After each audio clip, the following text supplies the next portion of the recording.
Denise, welcome. The floor is yours whenever you'd like to begin. Okay. Um, Hi everybody. Um, my name is Denise Ray. Just to give you a little bit of background on who I am. Um, I've worked as a school psychologist the past 20 years, some odd years. I started with Mountain Boces out here. Worked in several different districts. And presently I am the special ed director in Garfield RA2 School District and have held that position for the last 5 years. So tonight, um, we're going to talk about functional behavior assessments. And the objective for the webinar tonight is that you will have an understanding of what an FBA is, how to collect data, how to formulate a functional behavior assessment with that data, and how to use the information to then create a plan to help the child be successful. So we can ask ourselves, why do people behave certain ways? Are they modeling what they've seen? Is it an accident, something they did one time and now they keep doing it? Is it out of instinct? Is it out of conditioning? Now, those are not functions of the behavior, but they're the reason the behavior got started. The real question is, why do people continue to behave in a certain way? Why don't they keep doing those functions? And the answer is because it's working. It's meeting whatever need they have. So if it was only this easy, I expect you all to be independent, innovative, critical thinkers who will do exactly as I say. And if they would all just do that, life would be significantly easier without a doubt. But that's not the way it works. So we have to gather information and um, figure out what the child's needs are and formulate a plan to help them. What we have to understand is all behavior serves a purpose, it meets a need. Why do we sleep? Because we're tired and we have to regenerate our bodies. Why do we eat? For the same reason, we have to regenerate our bodies and we're hungry. Why do we work? Financial security, fulfillment. We have interpersonal relationships in our workplace. And why do I work out? So that I can keep eating chocolate. So, what does it mean to do a FBA? Well, an FBA stands for a functional behavior assessment.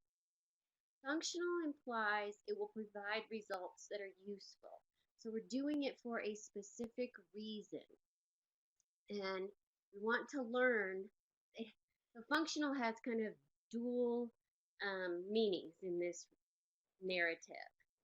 We want we're doing it for a specific reason, and we want to know what the function of the child's behavior is. What need is it fulfilling? Um, the assessment part implies we're going to use different materials and resources to gather our information. And the B is obviously because we will be focusing on specific behaviors.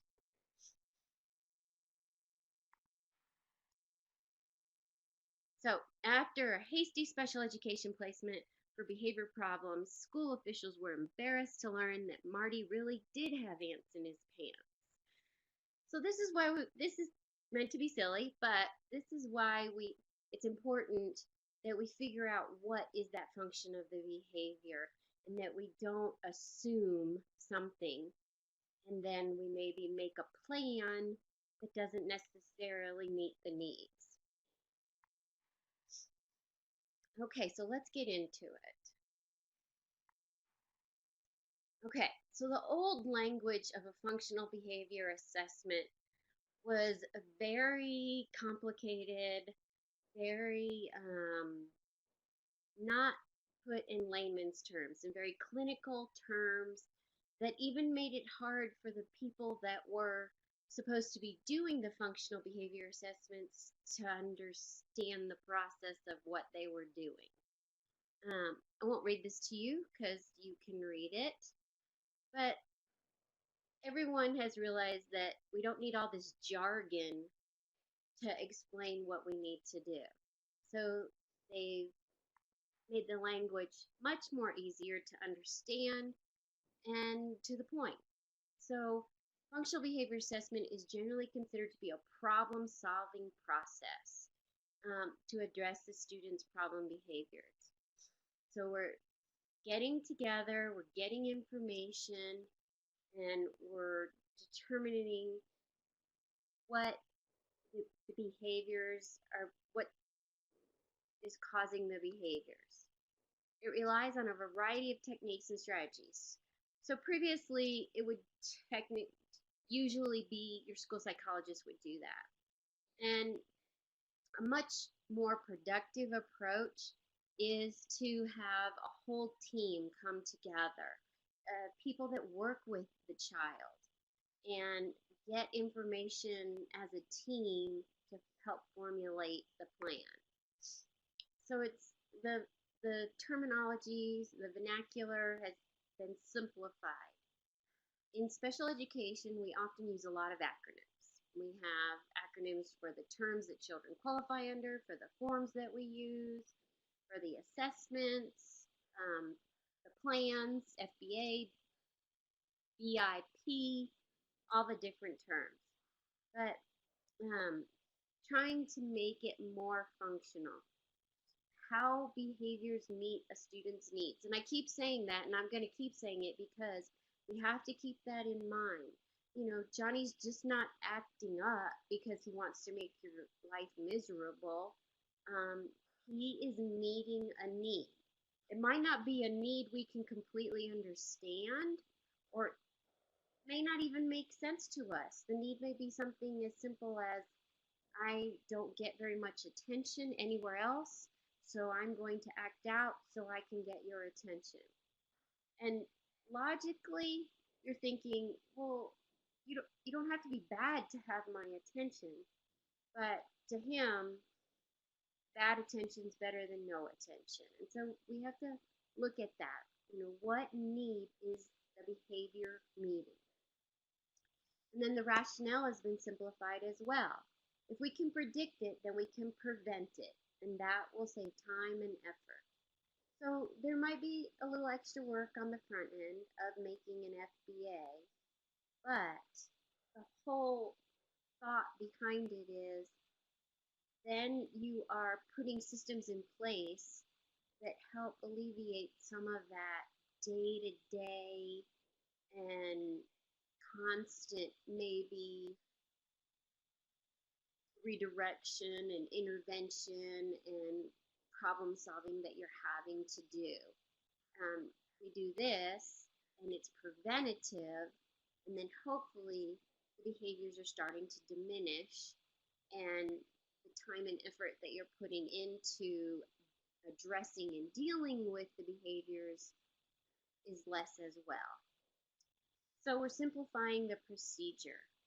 What is, and I don't completely like this wordage, but what's the least amount we can do to make this student successful? And I don't know if least is the most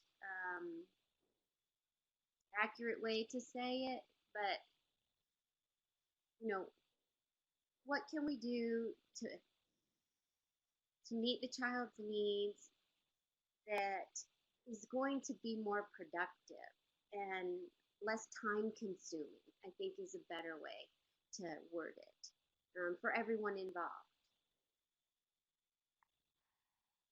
So this is a nice little graph that gives you a kind of a visual of how to look at the process. I'm going to reference a couple different theories.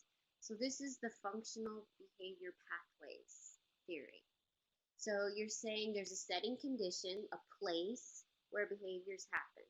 Something happens in the environment which brings upon the behavior.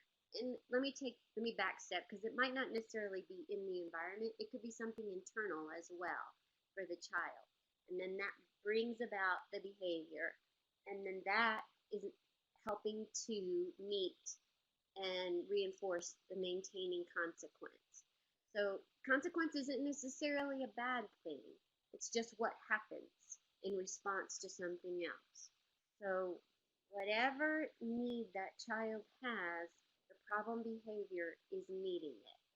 What we want to do is we want to help the child learn a replacement behavior that will still meet their needs. So when should we intervene? When should we do an FBA? Do we wait till that 5%, to that red top of the triangle? Well, if we wait till then, we're going to have really big problems. And it's going to take a lot of time and energy and effort and resources probably to have a change. So really, we should be intervening from that, in between that green and yellow section, when we start to see things are atypical and that the behavior is more extreme or different than the majority in the class. So we don't want to wait till we get to that tier 3, because then we're kind of into that, well, red zone, and I mean that figuratively as well, and it'll be harder to change those behaviors. And a child also does not have to be in special education in order to do an FBA. It can be part of that RTI process and should be part of that RTI process from that tier 1, possibly going into that tier 2. Okay, so what do we need to do to get started? Well, we need to gather a team together, decide who has contact and works with this child and is affected by the behaviors or seeing the behaviors. And then we need to figure out when and where the behaviors are occurring. And that will help you with deciding who should be on the team as well. And part of that team is figuring out why the problems occur. The purpose is to get the information necessary to create a successful plan. So here is a sheet you could possibly use, and I did attach that. It's in the .files section that you could possibly use to gather information. This is a functional assessment checklist for teachers and staff. It's FACS is the theory. And it kind of asks you a couple different questions, helps people gather information. I like to hand out questionnaires prior to the meeting so people can start formulating their thoughts and write down things and kind of have an idea. I also say that when you're talking about the behaviors, talk about what you see. A rule of thumb should be you should be able to act it out. So you're not making an assumption about what he's doing or why, because you're just basing it on what you see. So this sheet helps organize things, where, what is the activity that you're doing. That's page 1. There's page 2 that also gives you some additional information as to some other things that might be going on in the child's life. And see, as you can see, the first question on this second page is, what does the behavior problem look like? So it helps, I think, also to think about it in those terms, because you are more specific rather than the behavior is inappropriate or dangerous. Those terms are so ambiguous that it doesn't really tell you what the behaviors are.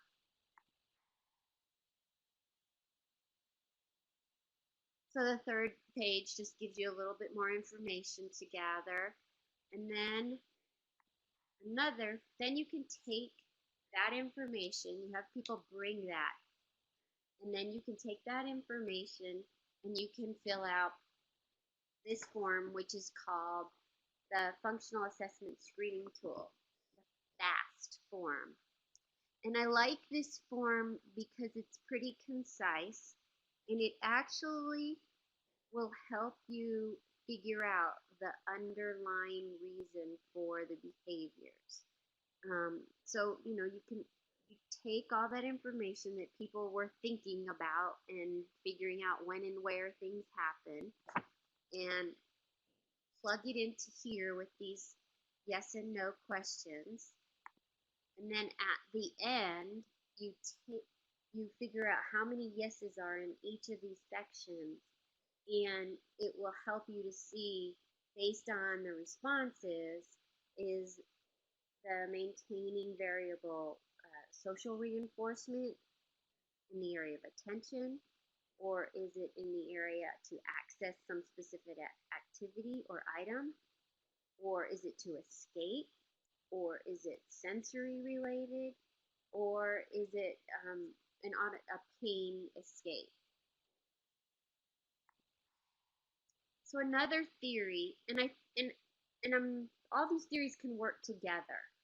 That's what I like about them. So you gather your information and you plug it in, and then that helps to get that linear process and then get you down. It's like step 1, step 2, step 3, step 4, and now make your plan.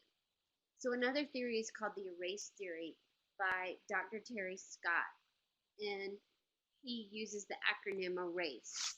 And the E, explain, what is the problem? R, what is the reason? What are they getting out of it? Again, that's that need. What need is being met? A, appropriate. What do we want the child to do instead? How can we support them? And then how do we evaluate the plan and determine that it's working or not? The reason I like using this is for those last 2 steps. It makes you go that step beyond. Okay, this is what I want him to do. Well, how are we going to support him in doing that? And then how are we going to make sure this plan is working or not? Instead of just writing up a plan and letting it go.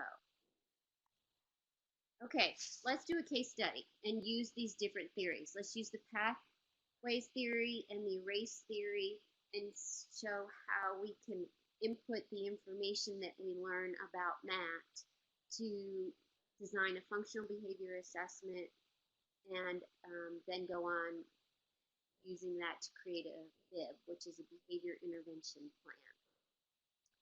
So Matt is a 3rd grader. He has above average intelligence. He's really strong in math. Written language is a weaker area though. He has a lot of friends. When the teacher is introducing new concepts, he will often start making noises, yell out, "That is stupid," or other comments. His emotional state can go from calm to upset very quickly. That says clam instead of calm. He is on an IEP with under the disability label of other health impaired, particularly in the area of attention and hyperactivity. He enjoys PE. He likes to be helpful. He enjoys recess, and he's very good with computers. He comes from a loving home where both of his parents work. He has 2 much older brothers, ages 13 and 18. He likes to be in class. He does not like to be removed from class or asked to leave. He does not like to be corrected in front of his peers, and he is motivated by tangible rewards. So he likes the reward system that is in the classroom, which is pretend money and points.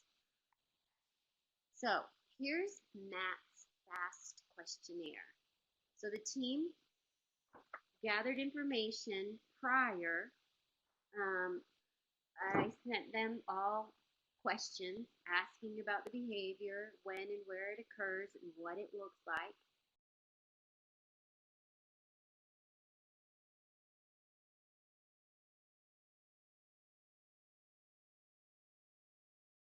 And I specifically said, what does it look like? Be able to act it out if I ask you to.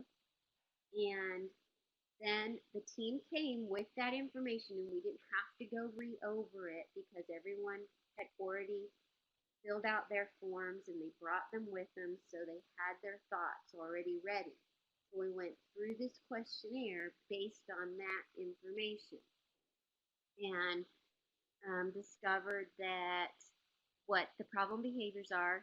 Matt is blurting noises constantly throughout instruction. And sometimes it's words like "that's stupid," and other times it's just nonsense noises like grunts and humming, or whining noises, but it's loud and over and hard for the teacher to teach over it. Another targeted behavior that they wanted to focus on was Matt has a problem with personal space. He's usually in someone's personal space to the degree that he is like physically leaning on or touching um, another child. And sometimes that's not comfortable for the other child, or it can lead to not, it can lead to someone getting hurt, not intentionally though. So when we responded to all the questions on this form, we get an idea of what's going on with Matt. So let's plug that information into the erase and the pathways flowchart. So the E, explain what the problem is. When in class, he makes noises. He grunts, humming, blah, blah type noises during instruction and during seat work. So it's very disruptive to the teacher when she's trying to teach and the other students in the class. When in non-academic settings, he's still making the noises and is often in classmates' personal space. He also does this with his teacher as well. If they're sitting on the floor, he'll sit right next to her and lean right into her. So if we take the same information and put it in the pathways graph, so we see the setting is school, and it truly happens in all settings, even in the lunchroom and recess as well. It's triggered by an introduction of new material, teacher instructing, or when asked to do a writing task. The physical activity, the physical touching and stuff isn't triggered by these. It just seems like whenever he's in the proximity of another person, he's very close to them. Problem behaviors, the making the noises, blurting out things such as "this is stupid," invading peers' personal space, which can result in physical altercations. Not on purpose, though. So what we need to figure out next is what's maintaining these behaviors for him. So when we look at the summary on the FAST questionnaire, we see that now I X'd out the no's versus circling the yeses because there were less no's than yeses. So we can see that there were a lot of yeses under social reinforcement for attention. There were a lot of yeses under social reinforcement to access a specific activity or item. And there were a lot of yeses under automatic reinforcement for sensory stimulation. So knowing that those are what are motivating or reinforcing his behavior, we can then use that to formulate a plan. So we plug that into the erase theory. So the reason is he's getting out of completing assignments that are harder for him. He's getting attention from his peers and teachers. He is diverting attention from people realizing that he's not understanding something, and he's getting his sensory needs met. So that's our maintaining consequence. Attention from peers, masking that he does not understand, and diverting peer awareness and sensory. So what we need to do is we have to stop the path from the trigger to the problem behavior and to the maintaining consequence. But we can't do that without providing an alternate pathway that still helps him get his needs met. Because if we just take away the behaviors or the path to the problem behaviors, all we will do is intensify them. If we take that green bridge away between the trigger and the behavior and the maintaining consequence, he will up the ante until he gets there. And he'll take a running leap to get over it. So we have to be sure that we help provide and teach replacement behaviors so that he can still have that maintaining consequence.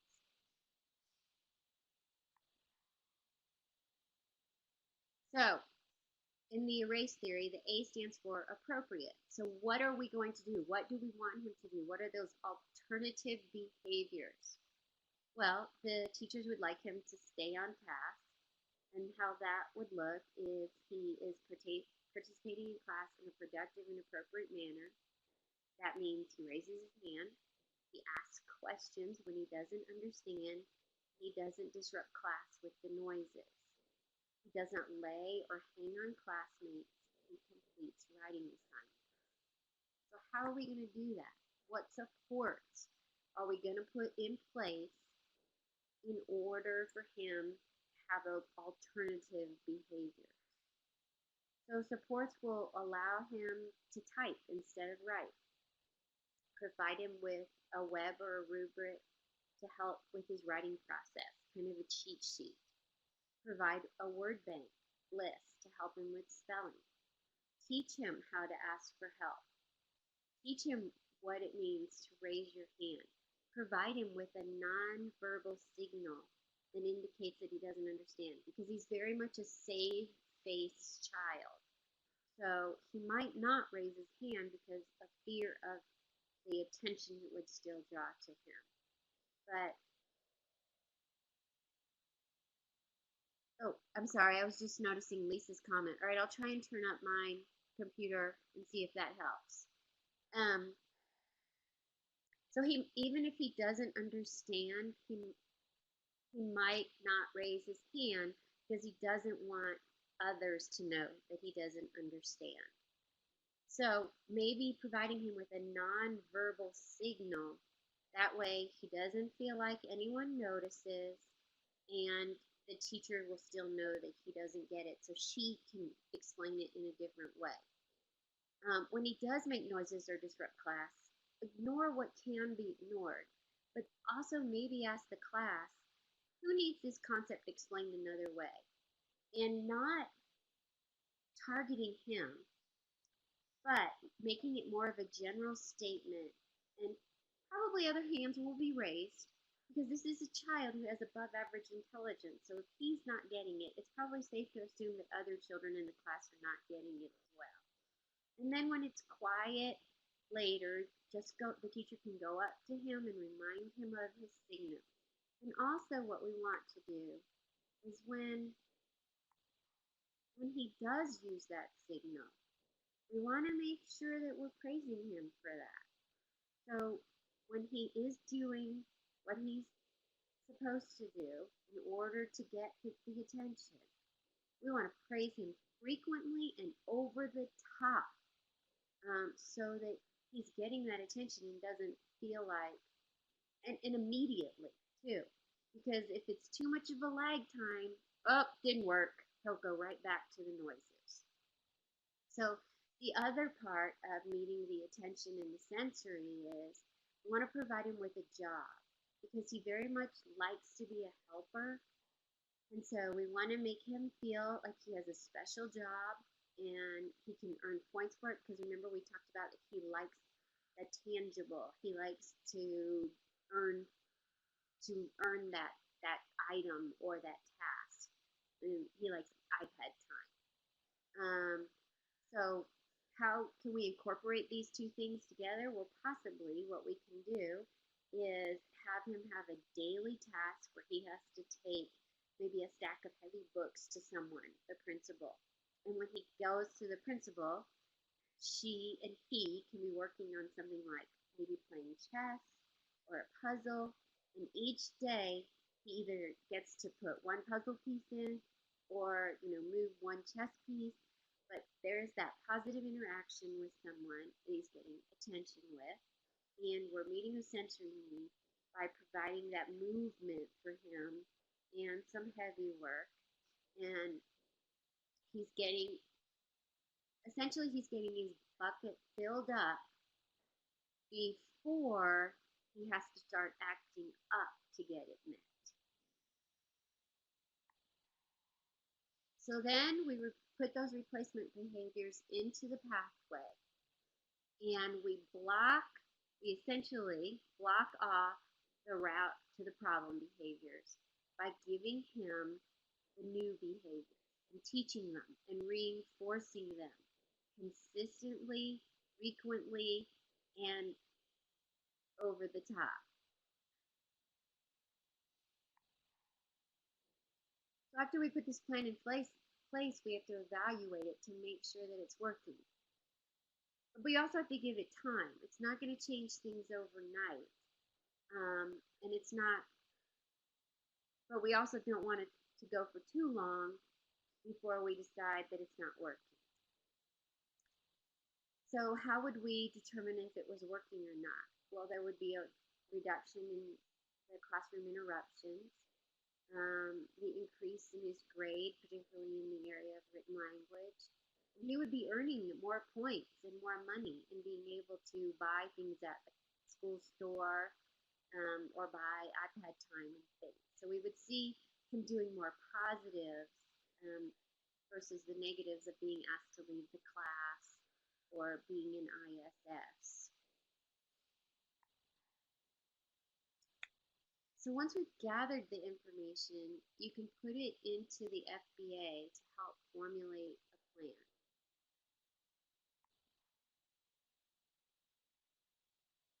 And that leads to creating the BIB.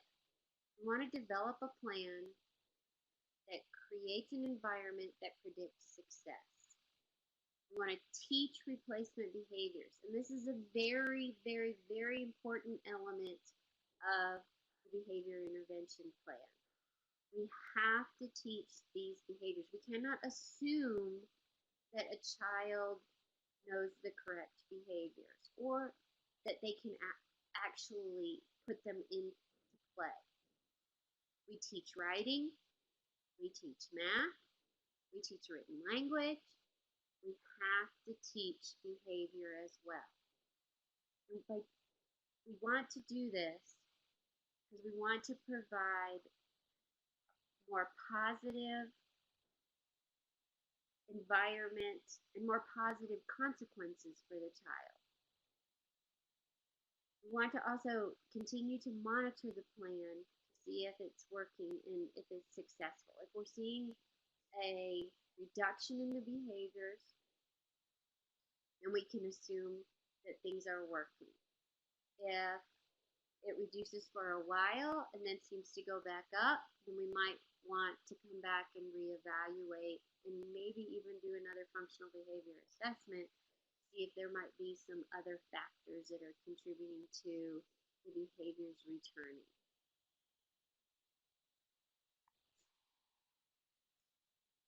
So, like I just stated, an FBA leads to a BIB, which equals a lesson plan. How adults change the probability of behavior. If we teach, we will see a reduction in inappropriate behaviors or an increase in the appropriate behaviors. Change behaviors means that we have to intervene. If we don't intervene by addressing the need, we won't see a reduction in those behaviors. Just intervening but not meeting the need, such as, we found out that Matt's motivated a lot by seeking attention from others. If our intervention is to put him in ISS, that's not going to be an appropriate intervention because it's not meeting his needs. So we have to be careful with that. Otherwise, we could inadvertently cause behaviors to increase. So we know if student characteristics, A is student characteristics, skills, abilities, family culture, functional desires, academic history, school history, the things that they bring to the table, plus what we can do, teacher, schools, everything that we have within our environment, the curriculum, the routines, the resources that we have, the expertise that we have in buildings, our school psychologists, our occupational therapists, special ed teachers, feeding specialists. I mean, everyone that is within a building has a skill to offer that can help. We put these two together and we're going to have the desired state. We'll have measured skills that predict favorable student outcomes. But we have to be careful what that B is that we put in place. We have to be sure that it is meeting the need. Because if it meets our need to get Matt out of the class so it's quiet and I can teach, it's not going to make it go away. And Matt will be back in the class and it will just make the situation worse and harder. So when we step in, we have to be sure that what we're doing is going to help that equation to equal the desired state that we want. So we have to keep in mind again that we have to teach, because if all we had to do was make this beautiful plan and write it down and things would change, then we wouldn't have to do all the work. It's not this easy. We can't expect that. We can't expect that we write it down or we have them write it down 100 times and then behaviors change. So I think I rushed through this. I'm sorry, but we've got time for questions if anybody has any questions.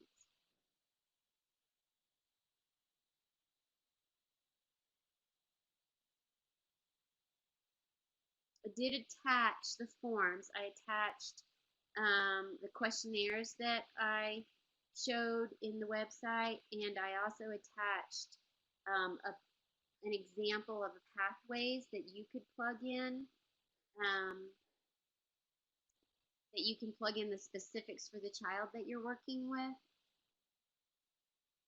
And also,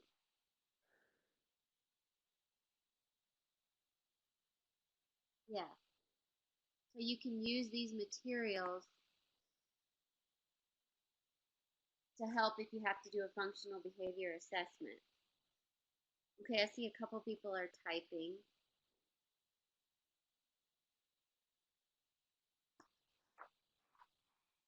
Well, we have a few questions coming in.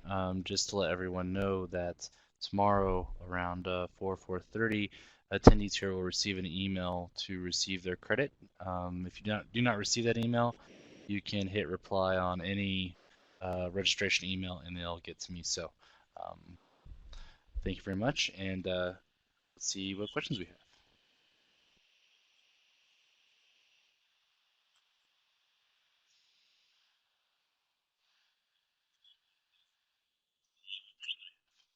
So Cindy, there is an app that is called You Can Handle Them. And it has all different behaviors listed. And you can look up what the concerning behavior might be. Like there are different categories: attention, power, revenge, self-confidence. Using the discipline model, there it'll walk you through, and you can like tap on attention And then let's say you have a child who's a blurter, like we were just talking about Matt. Then it'll describe what the behavior is, and then it'll give you methods and procedures and techniques for employing immediately. That's the word they use. And it'll give you ideas of what to do next, and how to address it. It's a pretty good app. Am I cutting out? Oh, Cindy has no audio.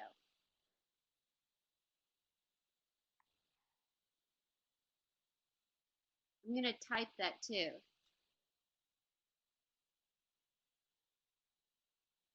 Oh, thanks, Jackie. So use the app.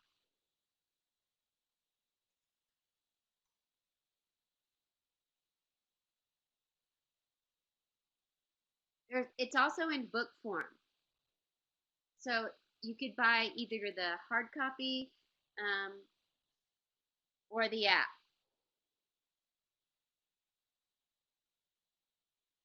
I think you don't have to.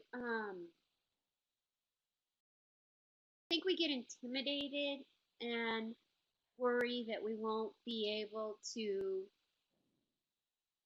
think of an alternative behavior or the then what, like Cindy was referring to. But try and think of it in the most basic, simple terms. Um, or even if you're a parent yourself, think about it in your own child's terms. What would I want my child to do? Um, and then if it's, well, I want him to sit, come home, do homework, and do his chores without being asked, well, how can I teach that? How can I put some systems in place that will help him be able to succeed? Because by just saying it wouldn't be enough. So don't think that it has to be some technical, um, or even some high-priced program that you have to be putting in place to help a child be successful. Look within your building to find the resources that you have. Maybe it's, the child goes and helps the PE teacher, with putting all the equipment away, or it's they help the lunchroom teacher clean up and wipe all the tables and roll them up. So really, it doesn't have to be the general education teacher doing it, or the special education teacher, or some fancy program. Oh, okay. Cindy said she missed the whole. All right, Cindy, can you hear me now?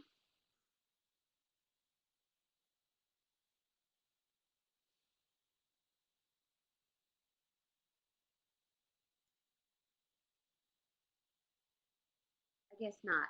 Okay, I'm gonna try and type to Cindy. Oh, Will is. Okay.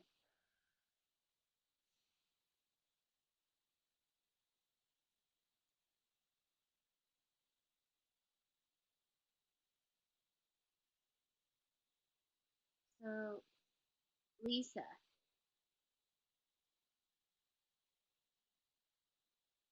I'm not sure what you mean by consequences involved in the process, towards the child or the staff. I guess well, there hopefully will be consequences, and not necessarily in a negative way. Hopefully, there will be positive consequences, and you'll see a reduction in the behavior. Um, or you might not see a reduction at all. Um, and if you put a plan in place and it's not being successful, you don't want to let it go for a while, for an extended amount of time, because then the consequence could be that the behaviors are being increased because the that the team developed really isn't meeting the need. And then you would have to come back and reevaluate the plan and the needs you were addressing, and maybe discovering that you kind of missed the mark. But as far as like adverse long-term effects, I think anytime you're trying to help a child, um,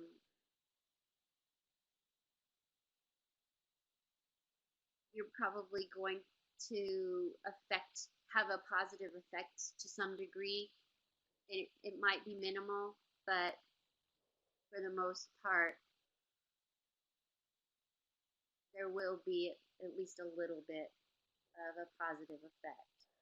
Um, One effect for this particular young man that we were using as a case study is when he was referred for special education and nothing had been put in place yet. We were doing testing, and then we did the FBA as part of the process. His behavior started diminishing, and he was getting pulled by all these different people, and he was getting all this one-on-one time. He was getting a lot of positive reinforcement, being told how good he was doing on the tests, and earning candy and pencils. So it was kind of ironic. The process actually showed us that having that type of attention met his needs, filled his bucket, and had a reduction in the yelling out, and the class disruption, and the kind of invading classmates' personal space.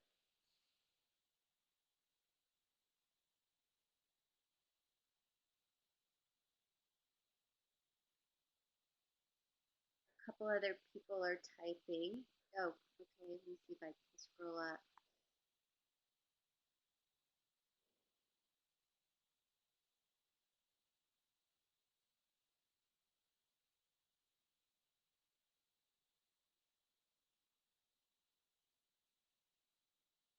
Okay, I would agree with you. That behavior isn't safe, and and especially if he's throwing it, Lisa, if he's throwing it at a child, it gets really unsafe. So I'm making a little bit of assumptions by reading what you've wrote, that it sounds kind of like you're feeling like not much is being done to address it. You gotta, whoever you're dealing with maybe is trying to help find a balance between providing attention that might reinforce the behavior versus something, a consequence that wouldn't be reinforcing. And it's something that we use in some of our schools when we have children behave that way is we don't go in and address the child who is having the unsafe behavior. Um, Instead, we clear the classroom. And so there'll be a kind of a code that teachers will call in, and it's nothing, it's just like, maybe there's a meeting in the teacher's lounge. So it's not even referring to the room that they're in. And then people know that they're supposed to respond. So they go in and they start flooding positive reinforcement on the other children and talking to them and getting them to clear the room and taking them. And there's already a plan in place. When this room has to be cleared, we go from Mrs. Jones's room to Mrs. Smith's room. And then a couple people will stay in the room with the child until they start to calm down. And when they start to calm down, kind of talking them through and asking them if they're ready to join their class. But most times, what the teams that have done this approach have discovered that it kind of jolts the child. Wait a minute, why is everybody leaving? I'm so used to someone coming in and coming straight to me. Why am I being ignored, but everyone else is going and doing something, and I'm feeling left out? So it kind of jolts them out of what they were doing. And then that way, you're not necessarily providing them with attention that could inadvertently reinforce the behaviors.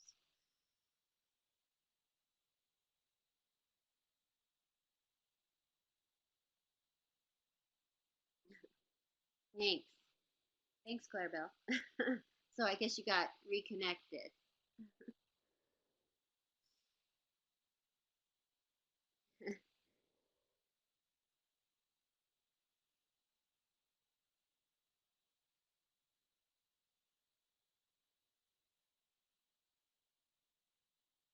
Okay, a couple more people are typing.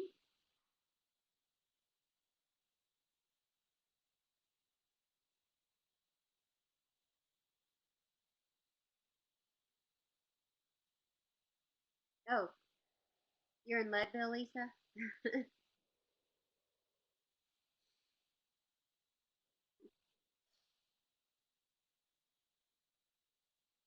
Yeah, and then once the child calms down, then you can have a conversation. But to engage a child at their highest peak is not going to be productive for anyone. So once they've calmed down, you can engage them with whatever those replacement behaviors, that that you're trying to teach might be.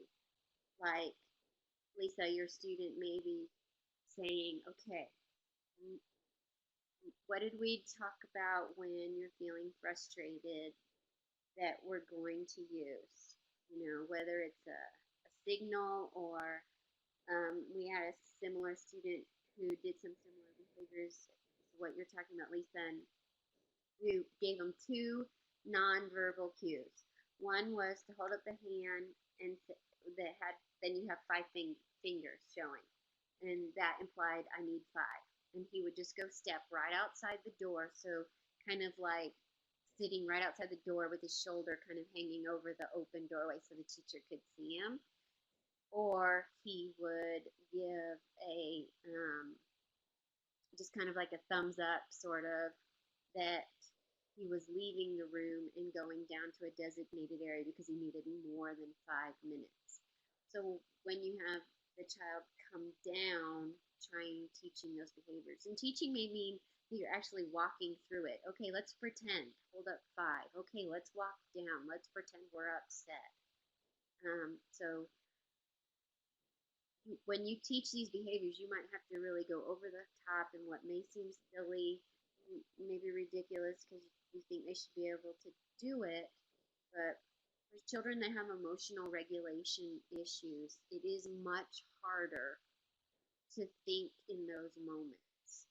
So when you teach it, you want to make it habit almost. So you're doing it over and over and over and over so that it doesn't become a thought, but more an instinct.